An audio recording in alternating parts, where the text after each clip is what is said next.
Okay. All right. And okay, we'll give just another minute here to let some people in. And it's good. Ah, yay. How are you doing this morning, Kim? Oh, you got your mute on. I guess I'll just wave at Oh, you and say we no, love you. I'm good. I'm good. It just took me a second to get it to turn on. Yeah, I'm good. How about Good. you? Doing good here with Carrie. Yeah, I'll She's stick my Hi, head in. Carrie. Hello, Carrie. And give Coda ear rubs when you get home. Give her a Okay, big I kiss on will. her head, too. Let me know if class works this week. yeah, Should, I hope. yeah. Yeah. Did Crazy. you have did you have a good visit with Dakota? I did. He left at like 5 this morning, so Oh, I wow, think that's the early. only time I almost never see that time of day. I mean, it's yeah, That's an yeah. early hour. It's an early hour. My baby doesn't wake up till probably 10 or 11, so yeah, Yeah. Oh, wow. That's good. yeah. Yeah. So we go to bed between 1 and 2 typically, and she gets up late. I have to get up early, but it's all good. So, all right. Well, we've got some good stuff today. So we, as agents, in fact, I had somebody call me today and said, said, "Oh, can you look at this and tell me what you think it's worth?" And I'm like, "Okay, you should be on this call today, and you should have been on the one 2 weeks ago. Learning how to pull comparables, etc." Um, but it's something that's useful. It's something that we always want to make sure that we're good at is being able to pull comparables because houses will sit on the market if they're listed too high. I'll get And ready. it is Get ready. oh, just a second there. Mute. Let's have everybody mute themselves. You can always unmute um afterwards. There we go. So anyway, the better we can pull comps and that the more money we can earn, the more professional we look and and the easier it is on your brokers too, because I typically will take some time out and do that, but not all brokers will. And it's just because, I don't think I could pull comps for 200 agents asking me, to look at all their listings prior to listing those properties. But maybe Eric could. He's a fine-tuned watch. Me, I'm a bunch of watch gears tossed in a baggie and carried in your pocket. And so much That's much that's why I'm excited for this training too, to record it, because then I can say, "Have you watched this video?" And right. Hey, yeah, email me the link to that last one, will you? Because I'm going to send that to her. okay, I will. Thank you. Yeah, that's a great idea. That'll be Mhm. good. And that way she'll know how to do it. Because if I do it once, I'll have to do it again. And I think this might be the third time. So It's it's like just teaching a person to fish or giving them a fish, right? yeah, yeah, that's right. We want people to learn how to fish and be able to do things in the right way. So, all right. So, Carrie is with us. Do you want me to pull up the PowerPoint first? Um, Actually, I'll give just a little Yeah, introduction about come this. on in close so that we're Yeah, there we go. there we go. Um, I would say that pulling comparable sales is the most critical step in my whole job. If I don't get the comps right, I'm not going to get the value right. So, and I have had, unfortunately, times where, especially if it's a sale and I'm coming in significantly lower typically than the contract price, I know I'm going to have a lot of unhappy parties with me that I've just wrecked their deal, wrecked their day. I don't like to do that either. So the closer agents can get to what appraisers are getting, it's so good for everybody because then you don't have to go through all that rigmarole of renegotiating or your deals falling apart because all of a sudden the value is not there and everybody's unhappy. So just a good thing. So yeah, we can call it the PowerPoint. We'll just get right at it. Okay, let me let's see It's actually a slideshow. Google slideshow, but Yeah, nope, that's good. It's Let's pull this. Oh, come on, get up. There we go. I'm glad Randall's here. I'm not good with, I've never done Zoom from the presenter's point of view, so I don't know how to do this, but we have to see if we can pull up. Can they Yeah. see that? Okay. Is everybody seeing? It said choosing good comps, and then this page is what is the definition of market value? Eric, is that what you're seeing? Yeah. Yeah, that's what I Okay. see. Okay, good. All right. So my job as an appraiser is to determine market value. And Fannie Mae's selling guide says market value is the most probable price, basically between a knowledgeable buyer and a knowledgeable seller that are typically motivated, meaning kind of an arm's length. You are that person who is so often educating your buyer and seller because they're not dealing in real estate every day until they want to sell their house or buy a house. So if you understand that market value is getting everybody on that same page, and that they're educated, yeah, you're going to have a good value. Okay, we can go on to the next. Okay. I have a question really quick. Sure. Since it's tax season, how does the market value presented by the county appraiser? They present a value and then they present a market value on your tax notice. How does that compare? So they do mass appraising, so they pull in a bunch of comps and kind of, I don't know exactly how that all works, but it is done as of January 1st of the year. So when you get your 2024 tax notice, they do all the valuations based on January 1st of 2024. So it's not reflecting August value.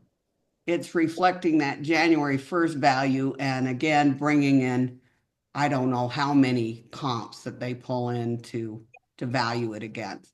Typically So- not very accurate with residential, I have found. Yes. Commercial seems to be Well, fairly and accurate. they try to go, from what I understand, I did work for a county assessor for a while. They go about 92% of the value because they don't want everybody coming back and doing a tax appeal. So they actually lower that value a little bit to give them that little cushion so that they don't too many. And do you use that value in your appraisal system at all?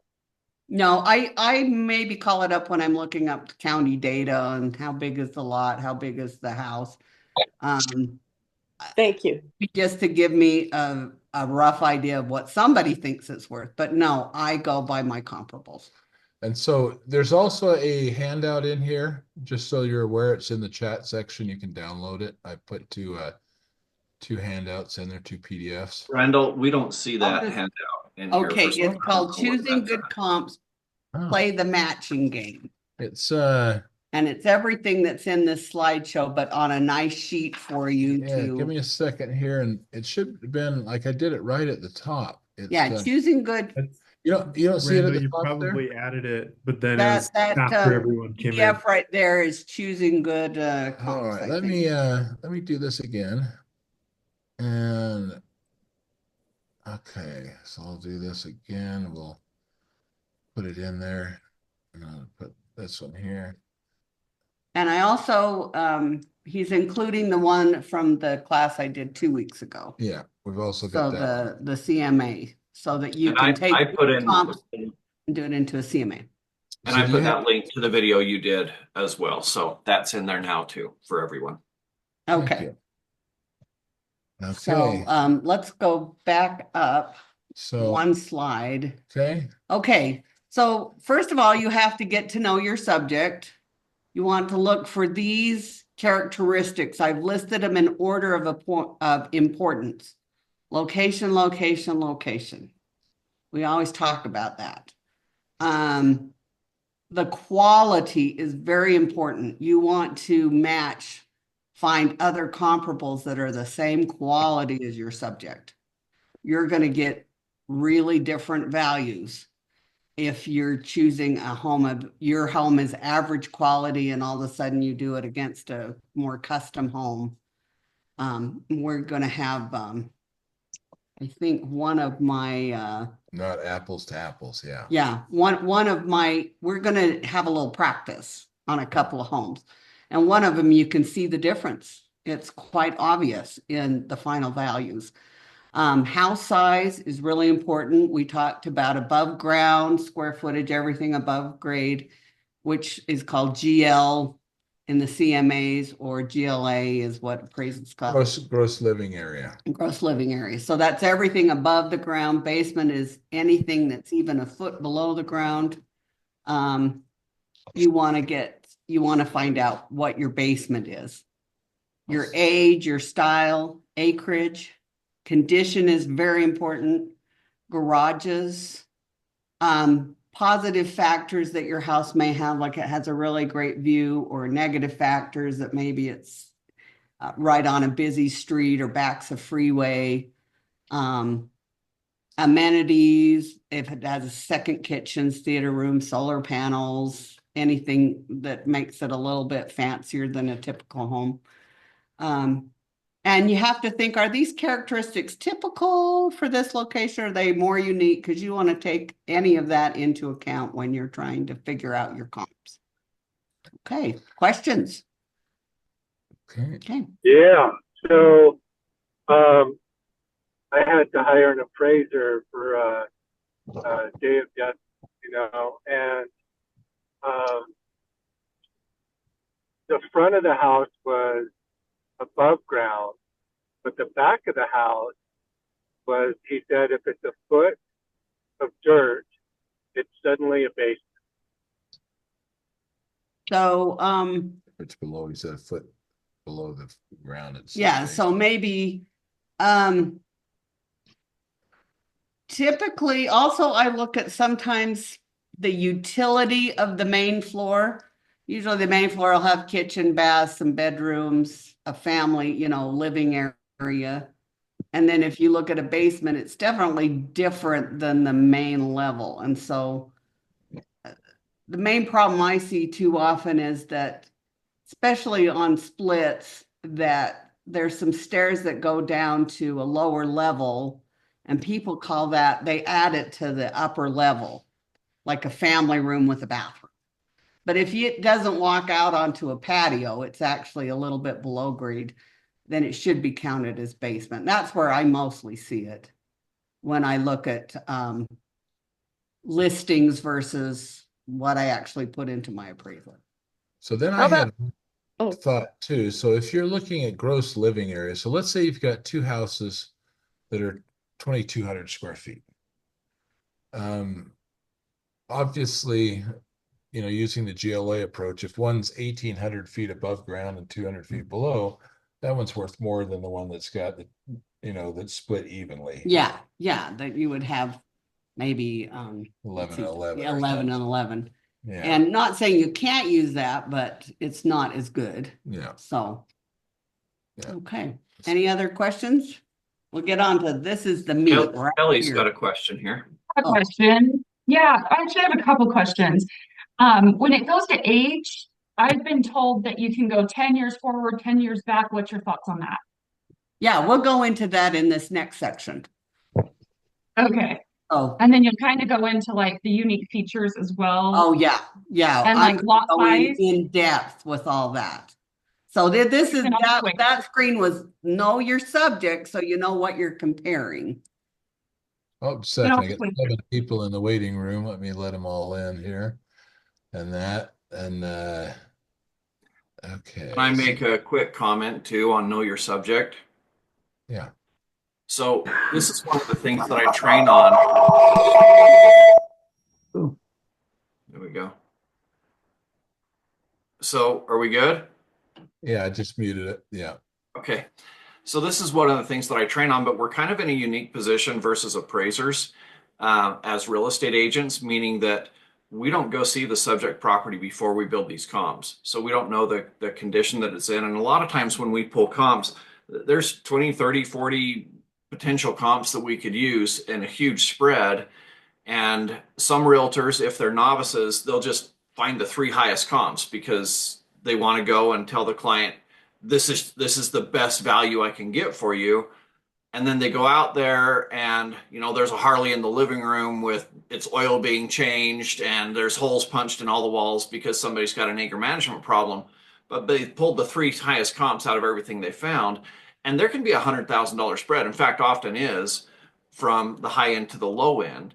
And we don't know because we haven't seen the house yet. We've got a listing appointment where we're supposed to sit down with them, seeing the house for the very first time and tell them what it's worth. And we've never been there. So we don't know the quality. So one of the things that I do is I'll do what she's talking about here, but I'll do three sets of it. I'll do a high end, I'll do an average, and I'll do a low end. So after I walk through the home, I can say, you know what?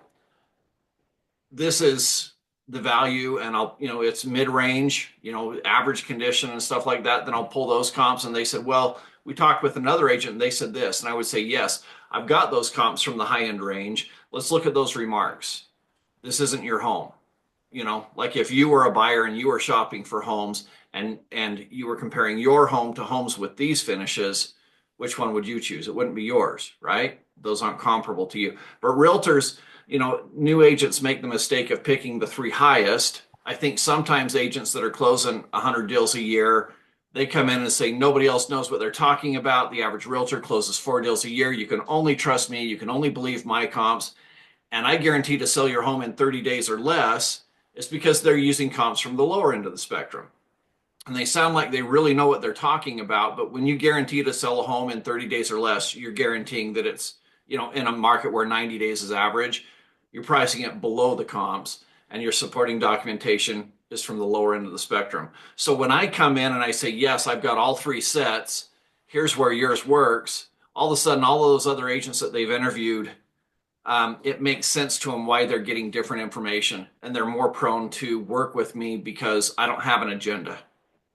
So anyways, I'm doing the same stuff that she's talking about here, but I'm doing 3 sets because I haven't seen the home yet, if that makes sense. Yeah, Sorry, back to you I think guys. that's an excellent strategy. And I do that myself because sometimes I'm going out to an area that's kind of far away.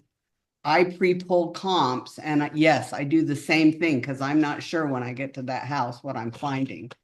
And after I see it, then I can say, oh yeah, these are the ones that are in less Ideal. ideal condition or average, or boy, this has really been remodeled. And then I don't have to drive back to that area to take pictures of all those comparables. I have a lot of those at my fingertips. So yeah. Okay. Okay. This, when you think about gathering comparables, I call it playing the matching game. And a really important thing is to don't look by the sales price. So you don't say, I think this home is between 600,000 and 700,000, and that's what you put in. That is not of what you should do. You want to do by the features of the house you're looking at. And so I have done these again in order of importance. Location is so, and this is like the ideal comp. If you said, oh, if I wanted to find the ideal mate, this is what I'd look for. Realizing we don't live in a perfect world and we may have to expand and look out a little bit beyond these parameters. But boy, if I could find ideal comps that met all these things, it's a great comp, So the ideal comp is within about 1.5 miles of the subject, closer the better. Time, I like to find sales that sold within the last 180 days. 90 days is even more ideal. Sometimes I try and find at least one within 90 days so I know what the current market's telling me. Because then I compare it to older sales and I can see, is it higher or lower? Similar quality. That is so, again, important. And I have it listed here. Average is a builder's grade. Good's a little higher quality features, finishes. Very good is high quality custom homes. Excellent, of course, is the luxury that you're like, wow, this is. So you're going to get very different values if you compare a good home to a very good quality home. And then you try to bracket those subject features. This is something that I know all the banks absolutely love. So here's your subject, it's in the middle. And so you try to get something that's inferior to it and then superior in all these elements. If you can find one that's on a little smaller lot and it's a little smaller house with smaller gross living area or basement size, maybe a smaller garage, the conditions may be less than your subject. And then you find one that, wow, it's bigger, it's on a bigger lot, it's in better condition and everything. Your house is going to kind of fall in the middle, and you're going to be able to see that range of values that will help determine where your subject falls. Age, within 5 years, the 10 years is okay if you need to go out that far. I certainly do a lot. Like I say, I'm talking about the ideal comparable, but you can start to expand those out now. Above ground square footage, I like to think of something not smaller than 300 square foot different than my subject, or 300 square foot larger. Occasionally I have to go bigger than that if I can't find comps that are closer in size. Basement, if your home doesn't have a basement, try to use comparables that don't have basements. Sometimes that's not possible. Maybe you can find 2, but you need 3 or 4 or 5. And so you have to start finding some with basements, but then you try and find them with as small a basements as possible. Again, if you have a basement, find them within 300 square feet, if at all possible. And try to find, if yours doesn't have any finish, try to find one that has no finish. So you, like I say, you might have one of our practice examples. I found 12 comparable sales, literally. And so then I put all of those in a CMA and looked at each one to say which ones are most close, which ones are not. And they all had different elements that were kind of similar to my subject, but I had a pretty good range. So by the time I narrowed them down, it was a pretty tight value. Conditions, very important. We're going to talk about that. Garage and carports, not as important. They do add value, but a lot of people really, that's not a big buying factor. They're willing, if a home has a nice condition and a size they like and an area. If it has a garage, that's like a real bonus. Now, some people, that garage is an absolute have to have. So again, but I don't call it as big. It's surprising. So many people have moved in from California where they didn't have garages, that I've noticed more of a trend. Like I've got more buyers saying, we don't really care. And so many people use their garage for a storage shed, I swear. Yeah, that I think is the biggest thing, is just use it for a storage shed. A lot of people don't actually park in them. Be aware of the unique features, again, unless it's really unique, like an indoor basketball court. Eric. That might not be as big of a factor, but definitely you want it, especially if it's on a busy street. You're probably going to have to reduce the list price a little bit for that. And then your amenities. So okay, try to find something with the same amenity, I find especially with basement kitchens, where you have the potential for an ADU. People are looking okay, but I haven't found they add a ton of value, $10,000 to $15,000. They help on the sellability, though. It does. Oh, yeah. Yeah, it goes quick. The one thing that's always been hard for me was like the unique features, like the view, the outside influences, things like. Yeah, we're going to go through that in the next page. Perfect. A little bit. Perfect. Can I ask a question about the location? Yes. Okay, so I have a house right now that we're gonna get ready to list, but it's in Kaysville, but it's literally a half a mile from the border of Layton. And so a lot of the comps I'm pulling, do I have to stick to Kaysville? And I say this because I've had one time where they only stick with Kaysville, and then I've had another appraiser who said, no, I just stick within the mileage so I can take comps from late. And then it's been different with different appraisers. So what's your professional opinion? I quite often where you have those communities where, like you say, Kaysville and Layton, where they're literally, you can't tell by driving down the street, and you have the same thing out in Harriman or Riverton, Harriman. So no, I use more close proximity rather than the city. And sometimes, like when I've gone down to, let's say, oh, why can't I think of the name of it all of a sudden? It's by Springville. It's down a little further. Doesn't. Payson, those sorts of things. I use all of Payson when I look for comps because there's just not that many sales. And it's kind of the same submarket. I don't sometimes see a big difference. As long as the houses surrounding them are similar in size and quality and age and things like that, it doesn't matter whether it's on the south end of the town or the north end of the town, or Because they're so small. because it's a smaller town. So like I say, that's just kind of a guideline. But if you need to expand that, just try to get it where if you were taking buyers around, they would think that, oh yeah, this area is pretty much the same as this area, if you took it to. Yeah. Okay, so real quick on basement values, do you add any value for basements that have above ground windows? There is, as far as appraising goes, there is no difference. Okay. Whether it's a daylight basement or whether it's not, where, you have the window wells and everything.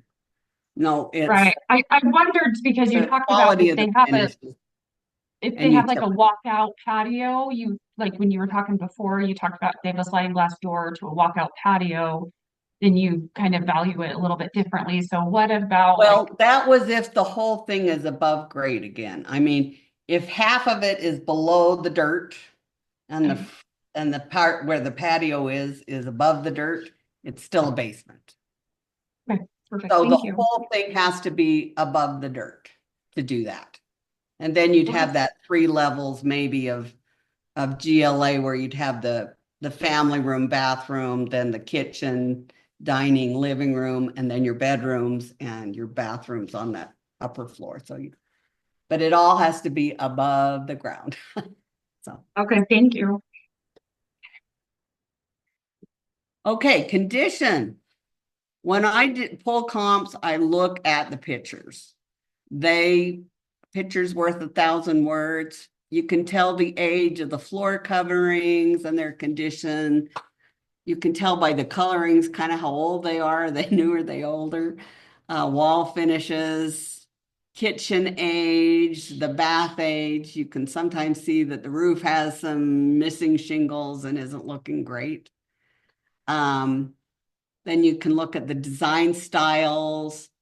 Do they look like, yeah, this house was built in 2000 and it has the oak kitchen and the oak vanities, and you can tell that was the style of that period where the homes were built. Or you can tell that, wow, it's got, now the white kitchens are going out, so now you're seeing the soft color cabinetry and different things that tells you, wow, it's almost a brand new kitchen or whatever. So you can tell a lot. Progress. Okay. So, oh, Yep, sorry there. Trying to forward something. I wanted to make sure that I was able to forward it from my phone. Oh, okay.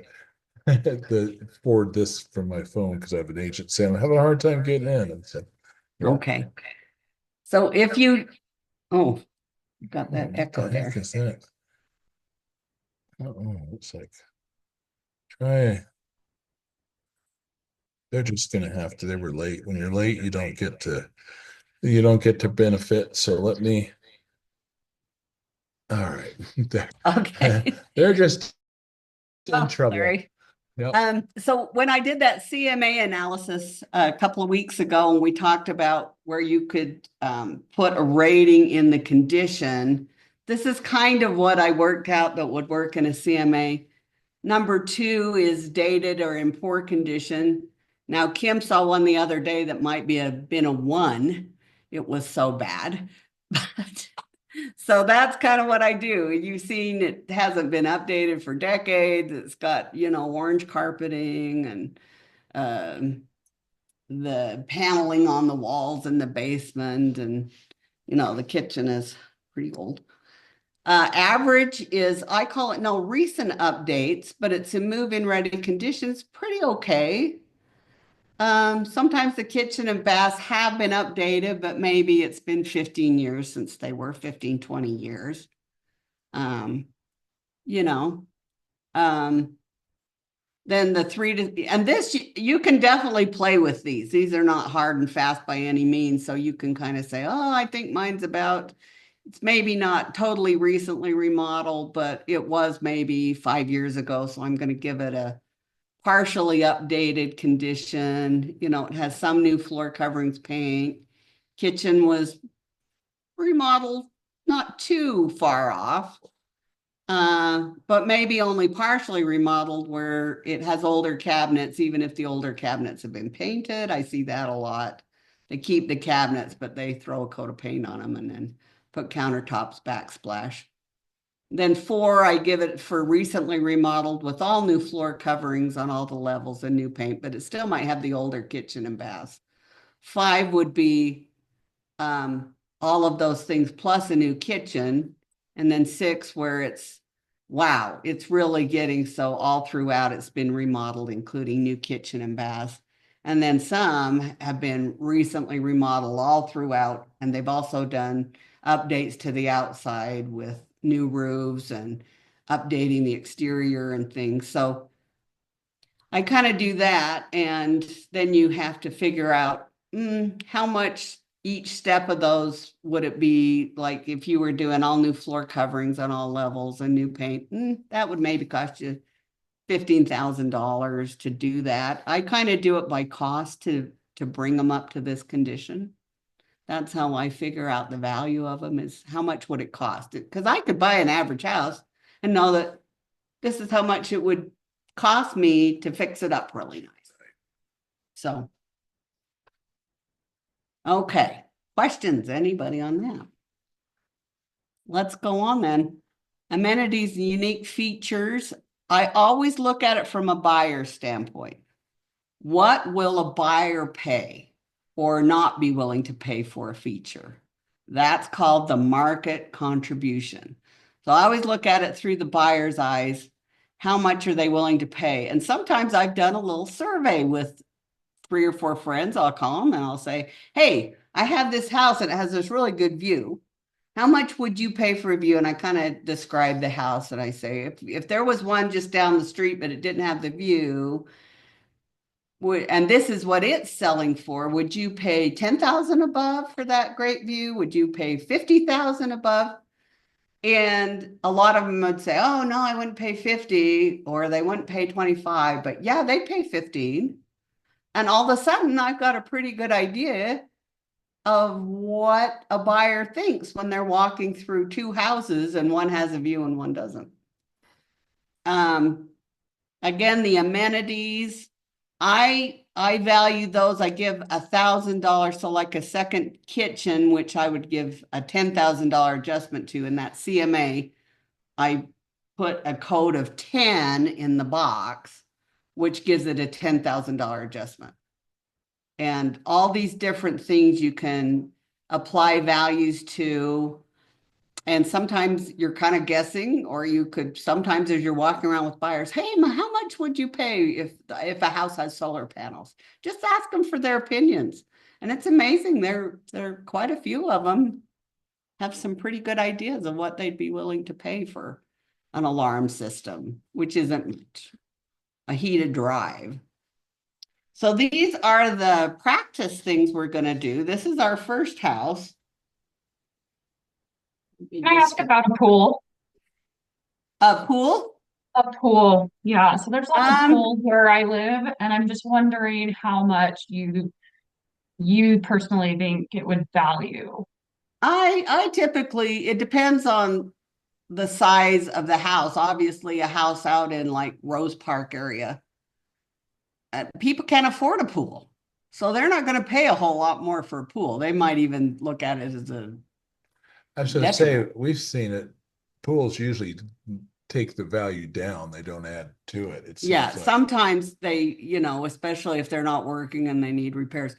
In areas where people can afford them and can afford to maintain them, I give about $20,000 for those homes because you don't see them much in smaller. I give nothing for above ground pools. Okay, Yeah, thanks. I think I've knocked in the edges on probably 15 or 20 up in like East Mill Creek and some of those other Yeah. places, just because we notice people won't buy them because they got kids and they're worried about Yeah, the and they're kids worried drowning. about the safety and stuff. They Yeah. want a backyard kids can run out and play in and Yeah, so we just put a hole in the So- concrete in the bottom and knock the edges in and fill them. yeah, so you know. Okay, so this is our first house. This is out in kind of the Harriman area. And nice newer home. It's a tract home. Built in 2016. It has 2,700 above the ground, 1,200 in the basement. There's no basement finish. About 8 years old. And they had put in a little bit of new flooring when they put it on the market. Okay, go to the next slide. Here are all the comps I found. 1, 2, 3, 4, 5, 6, 7, 8 comps. Okay, and we're actually going to look at those, but you can see the range of value. It goes from $605,000 clear up to $850,000, 875 almost. or as far as what it's sold for. Oh, sold. Yeah, sorry, not listed. Yeah. And this home was originally listed for 715,000. Okay. So I'm not going to go through this much. I just wanted you to kind of see that range of values. Now we're going to go to that CMA. Okay, so Now we'll this is share not this. the Meadow Breed. Yeah, so let's share this Give me screen. a second here. We gotta move screens here like I'm a Wall Street trader and let's see. Yeah. We're See if gonna, we can figure this out. yeah, we move over here and share. Wow, you're so good. It's So glad I'm here with you. I couldn't have good. done all this. You're doing great. Okay. Okay, so let's go to our CMAs and go to our saved ones. Right here? Yeah. Okay. And we're gonna find this Lower Meadow Drive right Okay, you there. guys seeing the CMA here? Nod your heads. Okay. Oh, okay. No, so I got one person saying, so I got Utah Kelly saying no, Eric saying yes. Well, let's open it up first. Okay, let's see So here. go to that little edit Right there. right there. That's And fine. then view edit the CMA right there. Okay.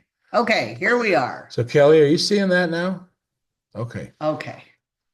All right, so let me get to, let's pull that all the way up so you can see all the adjustments, want me all the to- different things. Okay. Or You want oh, me there we to? go. Yeah. There we There go. we go. I'm gonna give you the control. Okay, I'm gonna, whoa, get my mouse over here. Okay, I'm gonna come up to where we're just looking at the addresses, the bottom value. So here's, of course, what it sold at.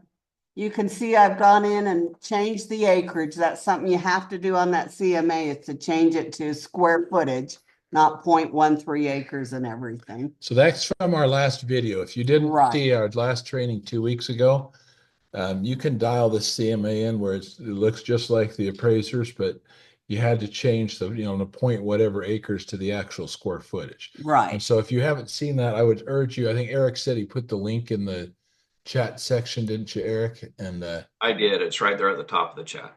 Yeah. okay, yeah. And I pulled up an average quality template. So that's where all those adjusted values just automatically came in. And for most of them, it automatically gave you your adjustments. It's just wonderful. You don't have to go in and make all those calculations. So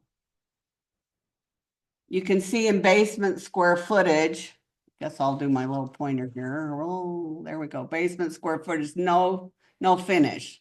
So there's that. Garage capacities. Here we are on the condition. Now this one was only an 8-year-old home, so it's going to be in pretty good condition. And they put in some new flooring, so I gave it a 4.5. And you can see that all of these 3 comps are 4.5, so same conditions. None of them had amenities. Let's go down here. Whoa, oh no.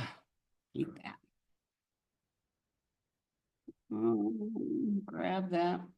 You just slide this over to the next 3.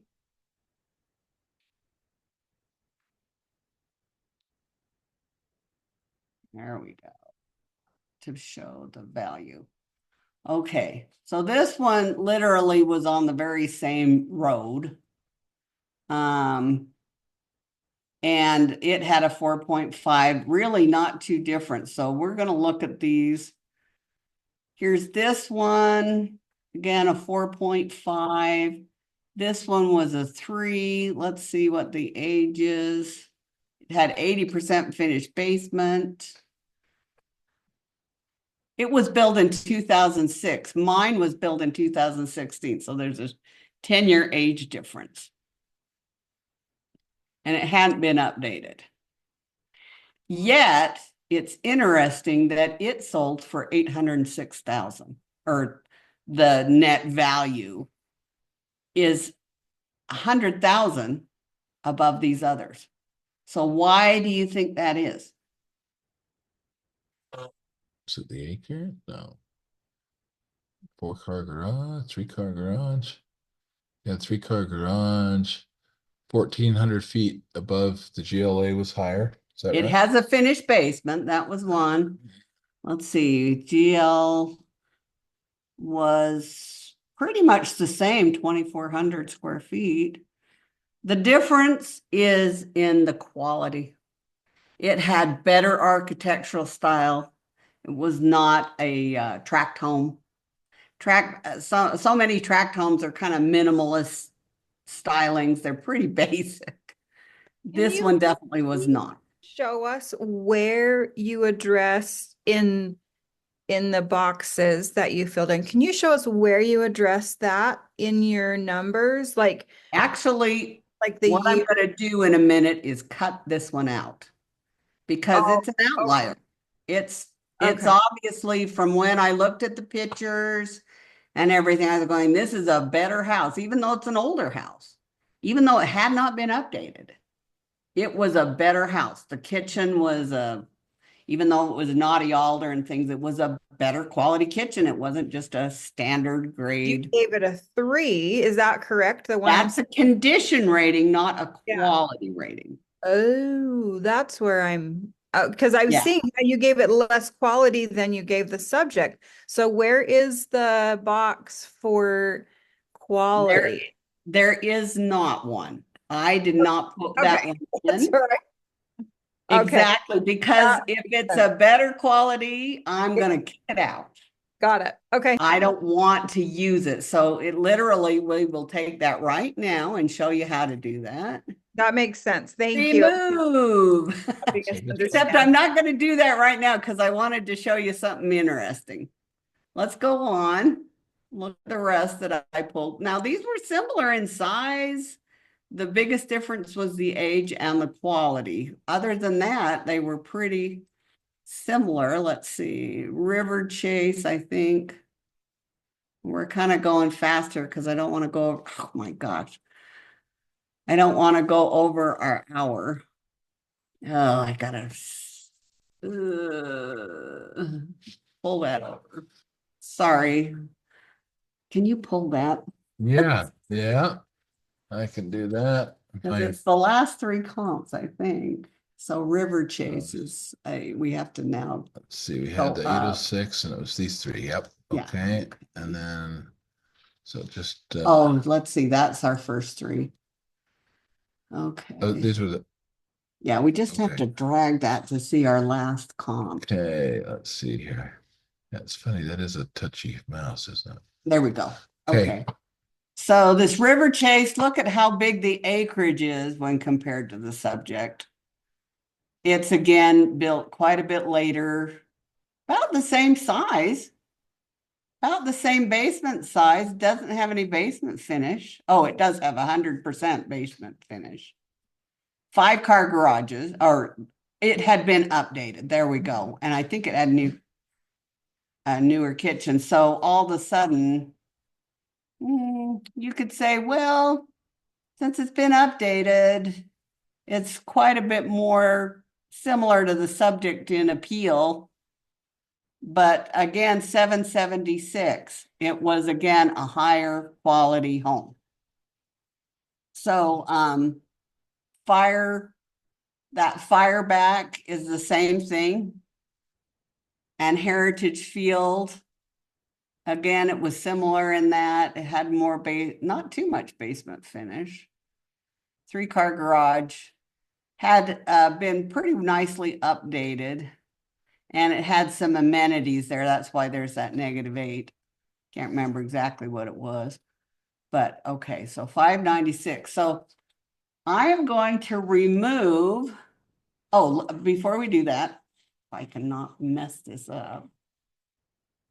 Oh, let's look. Here's the adjusted total of the value. I'm just going to bring down my marker right there. Can you see it? 699, 696. And this house had been listed for 715,000. Initially. So I'm going to cut out all of those that I think are better quality. Yes. Remove that one. This one, I think, as I looked at it, it was better too. Oh my gosh. I'm so sorry. He has a button on the side of this. My thumb keeps hitting. Bartlett, I liked all of those. Let me just look real quick. Thing that's interesting is, so we did my house, and I had my house was appraised. I'm selling it, so the appraisal came in to the dollar, the same as you know. I was so glad. So we had, it's like, so the CMA stuff works, and that, but it was pretty interesting to see how everything that you had done is just right on the dollar. Right. These three I really liked. And look, there's 632, 637, 689 on this one. So that one's up at the upper end of the value scale a little bit. Lower Meadow, I think I kept.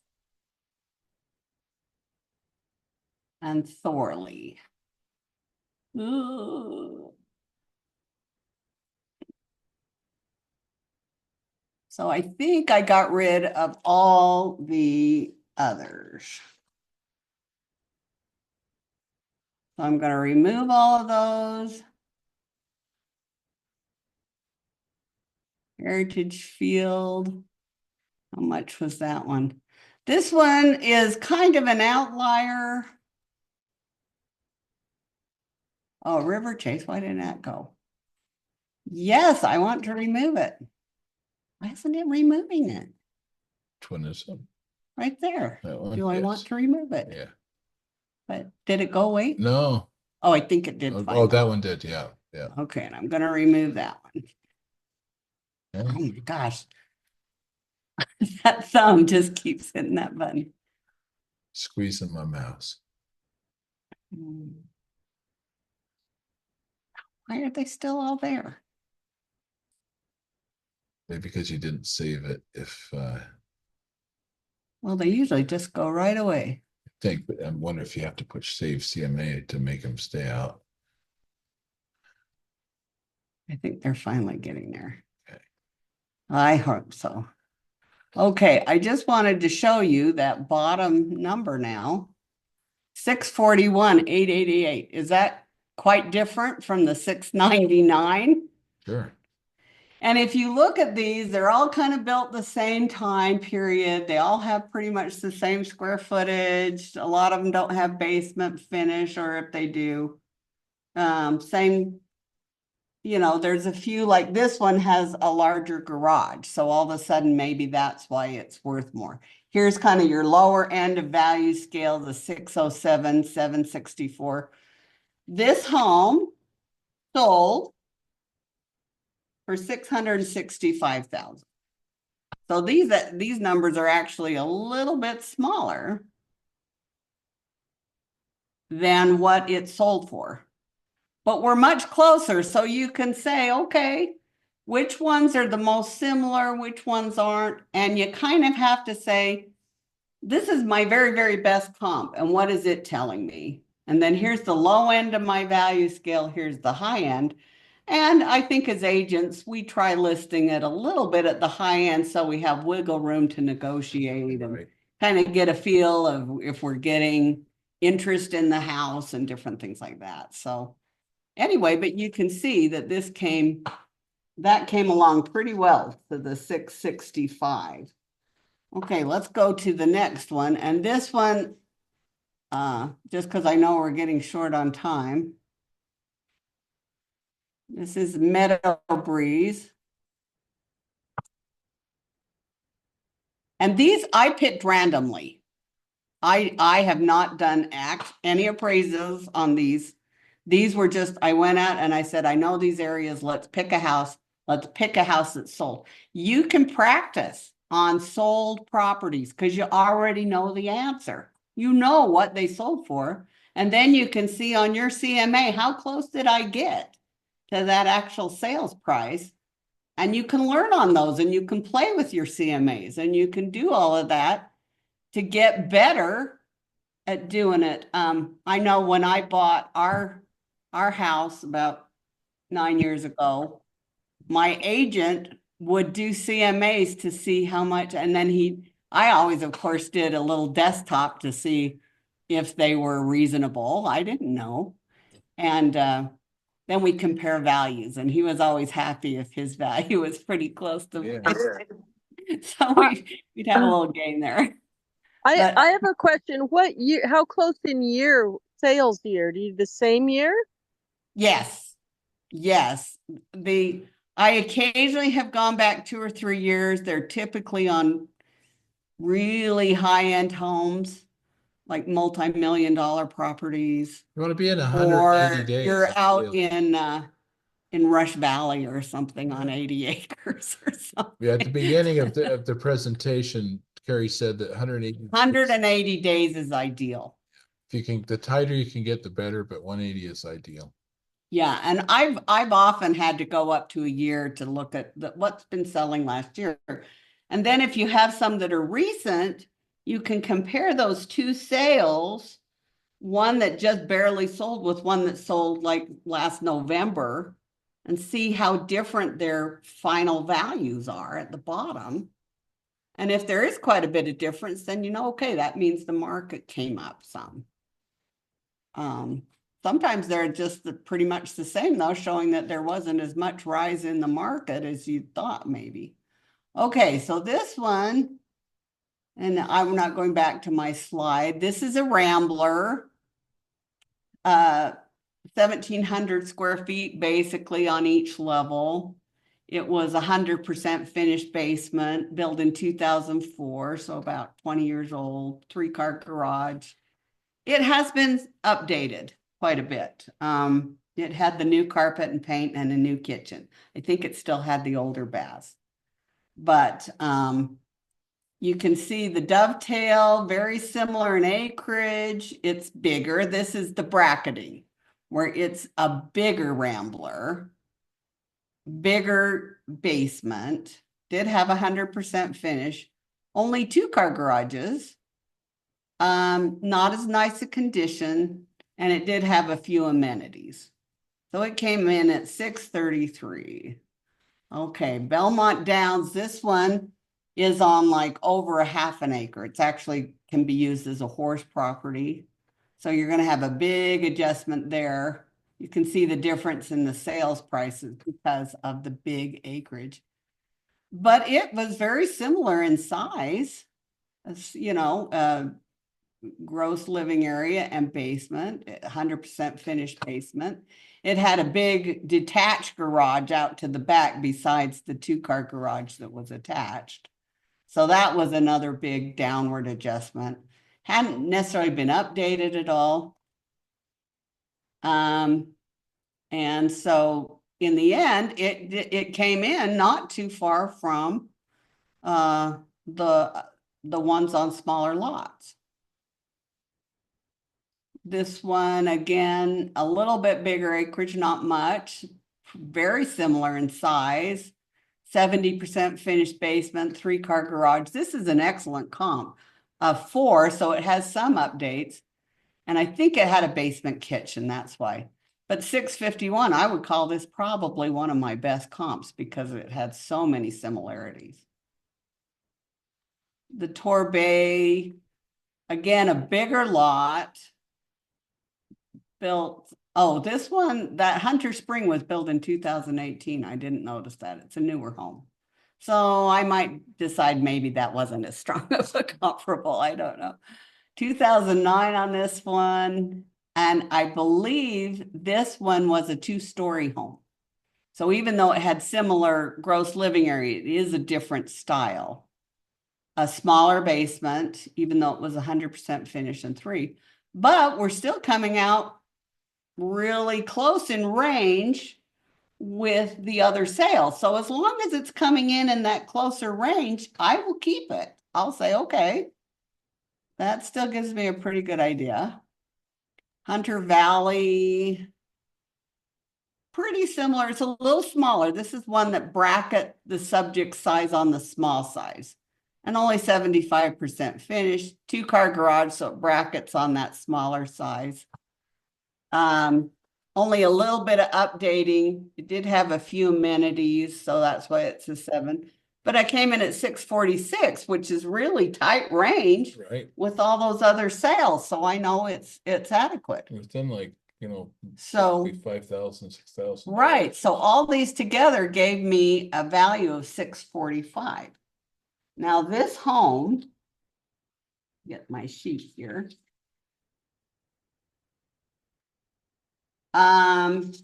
It was listed for 719,000.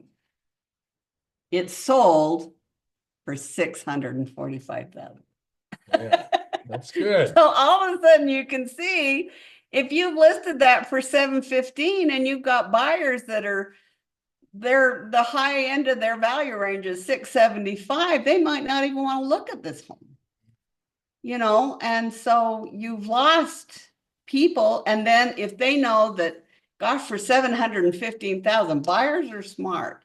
They know what their $715,000 will get them. That's true. And they will sometimes say, oh, heck no, I can get a newer home with, you know, these nice features, and they'll go with that for 715. So if you have it priced too high, you're going to lose a lot of buyers. But if you can get that close to what it will sell for, you're not going to have all those headaches that an appraiser comes in and says, oh, you know, because you put it at 675 for your purchase price, but everybody's agreed, and then your appraiser comes in and wrecks your deal. Which, yeah, I'm really good sometimes at wrecking deals. So I have a Can I pull the screen? Sure. Pull this one up here. So Oh, sorry. I have a question for Go ahead, you, ask the question. if you don't mind. What about properties where I have one right now that I'm trying to price that I'm having a little bit difficult of a time because it's in a gated community. It's a small development in a gated community, and there was no comps in the gated community within the past year. So I pulled houses in the surrounding area that are not in the gated community. How much does it change the value when a home is in a development that has an HOA versus the surrounding homes if I just can't even find one decent comp? There's times I have found practically no difference in the market contribution or that you would call that a negative feature. Other times there's some. So again, trying to think. I mean, I know how to do it as an appraiser, but it's not, doesn't help you any, because it would be a lot of work. But you can go back sometimes and if you can find a sale in the past 3 years in that community and then pull up another sale that happened in the 180 days around and see how much it sold for and kind of stick them into a CMA and see, you know, what the one sold for. And then you can say, okay, with my comparable, what did it say compared to what the subject sold for? And if there's a marked difference, then you could say, okay, maybe that's how much I need to adjust for that. And some of those, one of the things that I do, so we pull mostly our own comps, but I call Cari up because she does a desk appraisal. So if an agent calls me and says, I've got one in an HOA, there's no comparables, whatever, I may look at it. If I can't find comparables, I'm going to say, call Cari up and ask for a desk appraisal because they're cheap. What are you charging? $75. $75, you know, and I'll do all that work for you. She'll do it for you, but she'll also talk with you as well, because I think Kim has worked with Cari. You know, Kim called Cari up and we've given her phone number. I'll put it in the chat here. What's your phone number, Cari? 801 347 Okay. 4369. 4369. It's also on that CMA reference sheet On the page, but she'll help you, go through that because it makes sense. And if you didn't get, weren't here 2 weeks ago, make sure you watch that video. It's in the top of the chat here. Eric did that one because that ties everything in together, and you can come right spot on. My house came right spot on. Cari did it spot on. Appraisal. So, I was like, okay, that's good. So she was right to the dollar. And I love hearing that. Yeah. Because I'm not perfect by any means. No, it was awesome. It was right to the dollar. And, that made me really happy. So we've got a question here. It looks like Leah W says, what if the subject property is a townhome, but sold homes in that area are old single houses? Would you go further to a bigger neighborhood, or would you do some adjustments on values of those single houses? That's one where I go sometimes quite a bit further away, sometimes 2.5, even 3 miles. I'm thinking of the area kind of between I-80 and about like 5600 south and east of the freeway. There's a lot of little pockets of townhomes mixed in with the older homes. And yet I think it's kind of the same market. I think if you have a buyer who's looking, they don't care whether they're on 45th South or 33rd South. Or maybe they care if they're below 30s. Yeah. But, maybe they're okay if they're above 30s and below 20 of these. I don't know.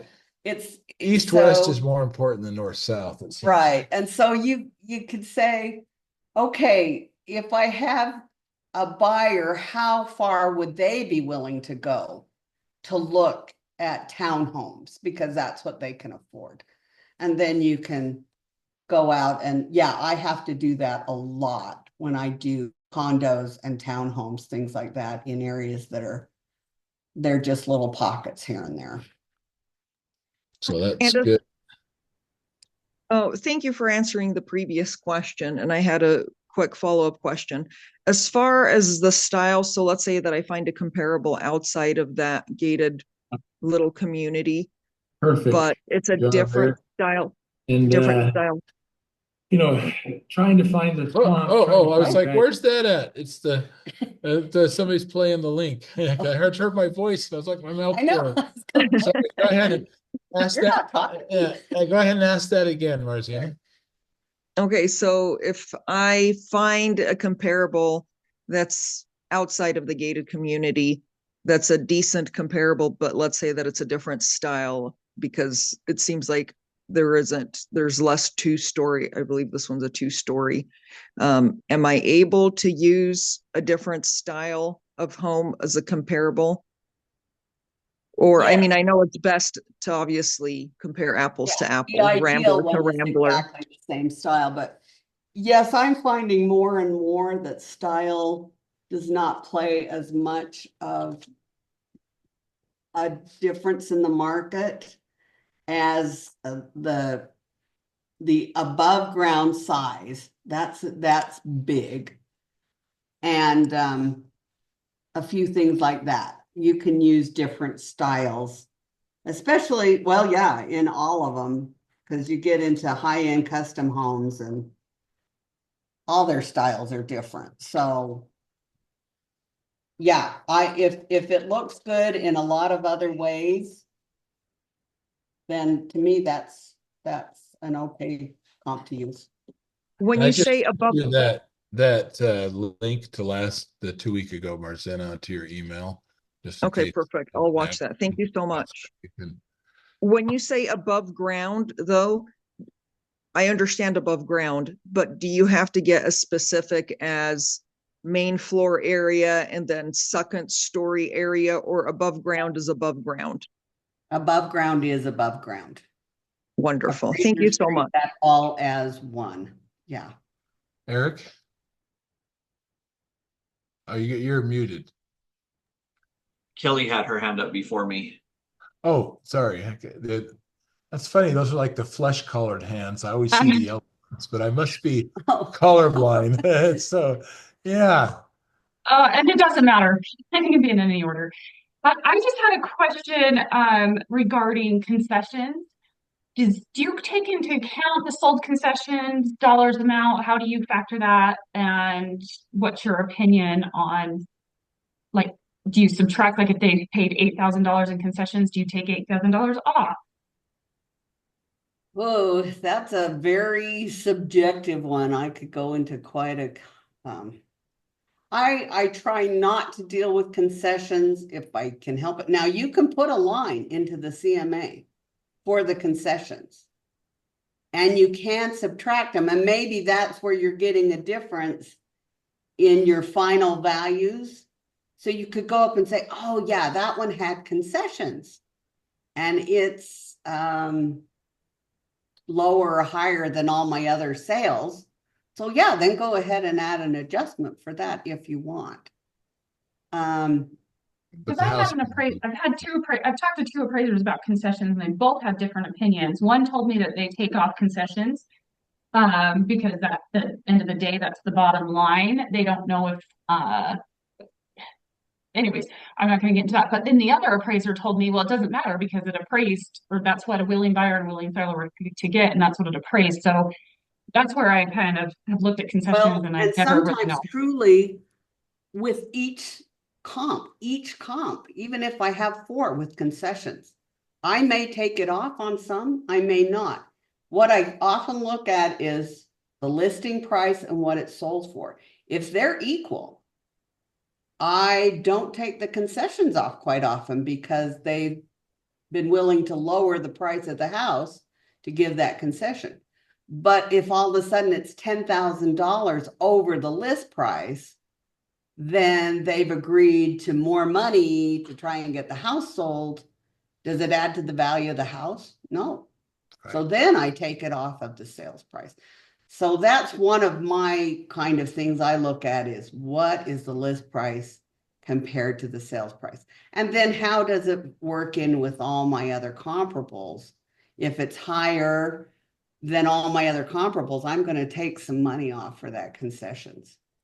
Because it Okay, has to so come in at appraised value no matter what. So whether you have a concession or not. So let's say my house is at 770 and they want, $10,000 in concessions. The house is still worth 770. So we're not Right. going up, we can't go up to 780 because 770 is the appraised value. If it falls the concessions have to fall inside of the home value and side of that appraised value. And so to a large extent, they're not, I mean, if you're low end houses, sellability, you're going to see a lot more concessions in there. Yeah. But yeah. And the other thing I sometimes look at is if that final value on the bottom of your CMA is at the high end of the value range, maybe that's a good time to deduct those concessions. But like say that it's at the low end of the value range, I want to get that range of values as tight as I can, because that means that I'm getting really close to hopefully the best value. The best value. And so I may not take the concessions off of that particular sale because it would lower my overall, what it says the subject is worth in your, in the bottom line of your subject.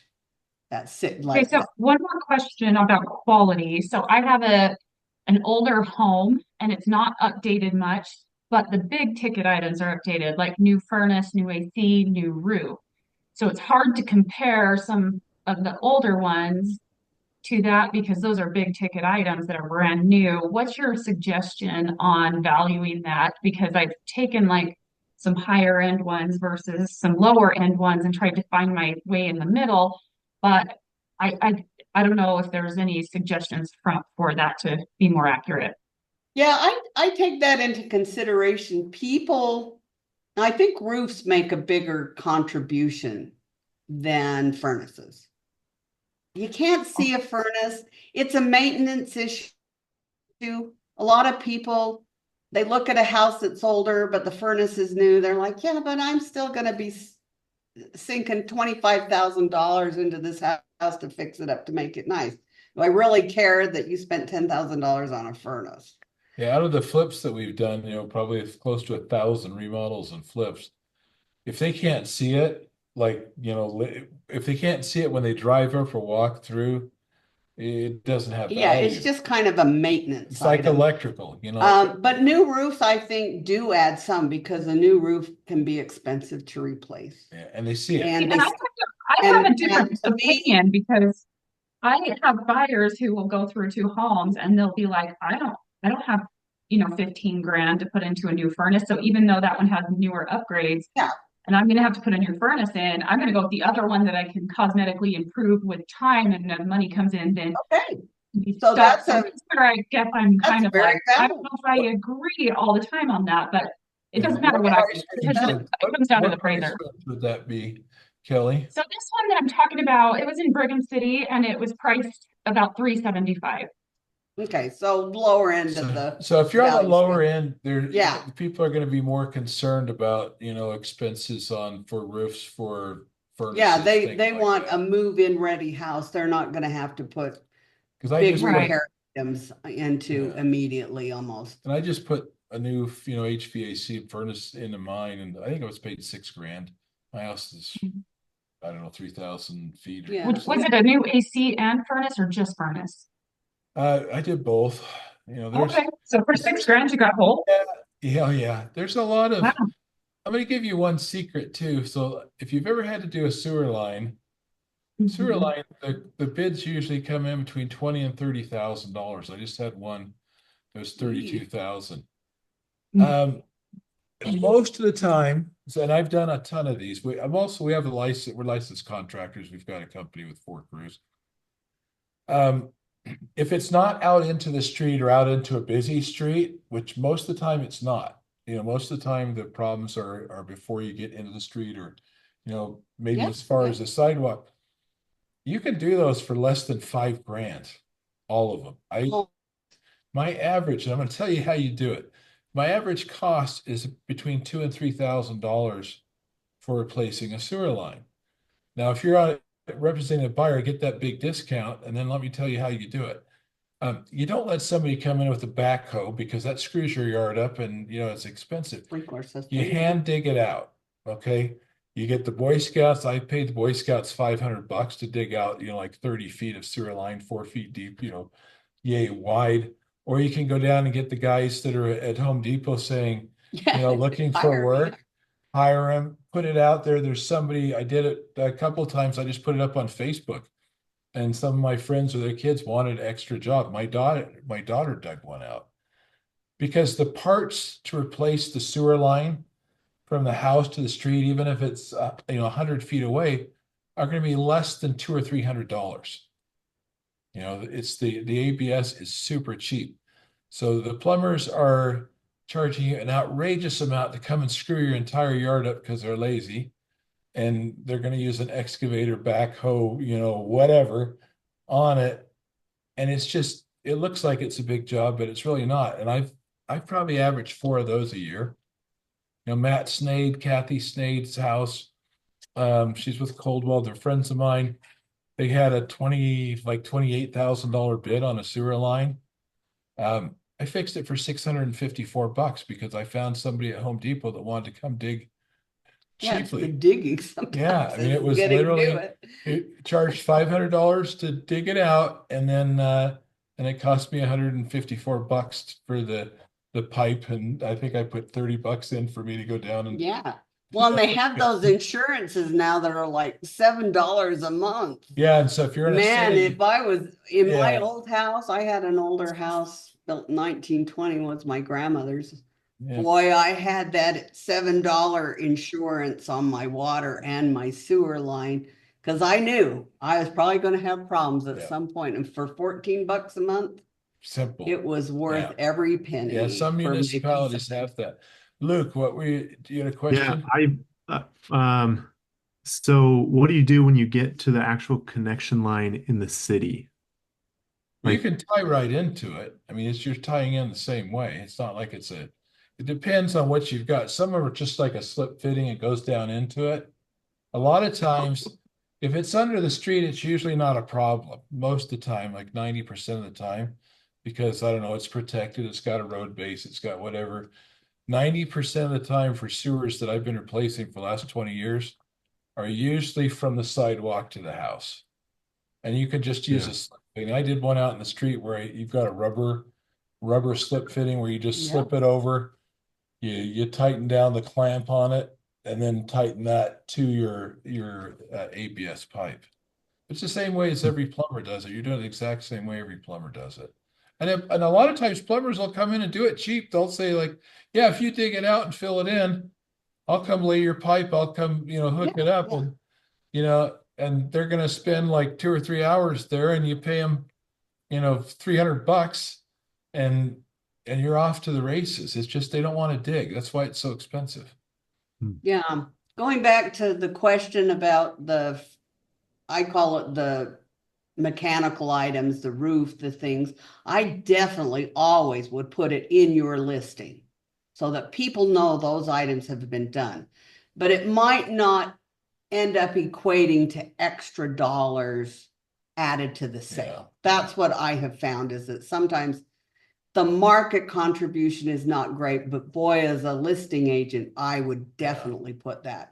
Because people are interested in when was that stuff replaced. And get multiple bids too, because the only time I've spent 15 grand on an HVAC is on a $3 million home. Oh, yeah.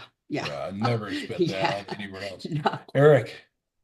I just wanted to say I've got to take off really quick. So I think we're finished. That was it. Mars, we already posted that link. I just read your comment. It's up at the top of the chat. So go up there and get that link.